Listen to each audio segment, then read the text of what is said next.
Hello again. As a follow-up to our previous video, we're bringing a really special children's book to you today called The Rabbit Listened. I will then spend some time talking to Ravi and we'll discuss what listening really means and looks like, especially when we're talking about little children. We're going to talk about the book The Rabbit Listened by Corey Dorfield. It's a story about young Taylor who built something that Taylor is proud of. But out of nowhere, it comes crashing down. Taylor is in a state of confusion, in a state of shock, and doesn't know what to do. So, different animals start arriving to tell Taylor what Taylor can do. Like the elephant comes and says, let's remember everything and put it back together. Like the hyena comes and says, let's laugh about it. And the snake says, let's go and destroy somebody else's. But Taylor doesn't want to do any of those. And at some point then, as all of them leave, the rabbit arrives and starts listening to Taylor. So how does the rabbit listen? It's a kind of listening where you're not questioning and doubting the person. It's a kind of listening where you're believing, where you're understanding, where you're trying to validate the person's feelings. It's a kind of listening where you keep your preconceived notions and assumptions away for some time. I think it's a kind of listening where you're listening from the heart. So yeah, like that. Maybe that's why I remember when I first read the book, I was almost surprised by the ending. Mm-hmm. And now in retrospect, it doesn't seem that surprising. But I think that was because I didn't know how to listen, right, or what it looked like. And to me, that book made listening, the concept of listening really concrete. So and what you just said, and the rabbit in the end, he's just there and listening.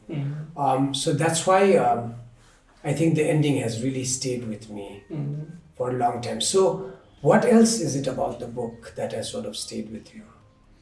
I think one is also the idea of all the animals, right? Like I feel all of those responses are also okay responses. They are a way we all respond. So there was nowhere in the book where it was said this is not the right way to do it, right? There was acknowledgement, even the idea of going and breaking things for somebody, just to have a space to say that, right? The other part was right at the end. I absolutely loved the end because the end doesn't show like a happy ending, right? Where things are back to where they were. They cannot be back to where they were. So how there's this possibility that's shown, which now we will work together towards. And I love that idea of not reducing down what happened into like nothing happened, but that there is a possibility and a hope that. Yeah.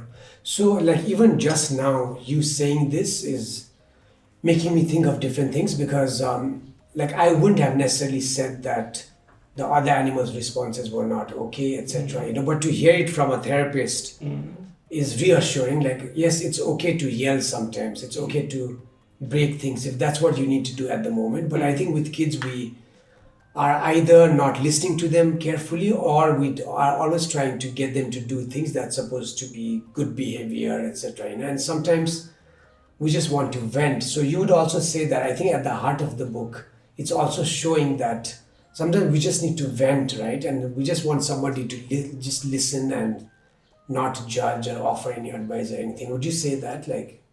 Yeah, I feel like we really need spaces where people can come in, express their feelings without feeling judged. And I feel like we need somebody to be crying with us, to be enraged with us of what has happened, to be sad with us, because it's so important in acknowledgement of what just happened. I was proud of it and it just came crashing down. And to be confused with us, to not know what to do, to hold our hands through this navigation. But it also becomes really important, and then over a period of time to start questioning, gentle questions to think more of how we can navigate, to question certain expressions that might be harmful for others, and to just invite to think more. But it can only happen when I've heard the person. So, what can adults do to really listen to children and to respond to their issues in compassionate ways? I feel like as adults, we all have been conditioned into this idea of, being an expert in children's life, trying to protect them, trying to know all the answers, and assuming that children don't know, that they are like empty vessels who need to be filled. But what if we had to replace those ideas as adults and think about what if children had expertise, were also curious beings, can also produce knowledge through their lived experience of life? And if we had to think from that territory, we will turn our responses upside down, right? We would ask instead of say. We would be curious about what they think. And even when we suggest something that might be a possible way to respond, we would next ask them, what do you think? What's your way of doing this? And I feel like when adults listen, children can say so much more than what would happen in an instruction-based relationship. So much to think about. Thank you, Ravi. And I really hope you all will read this book and share it with your little children.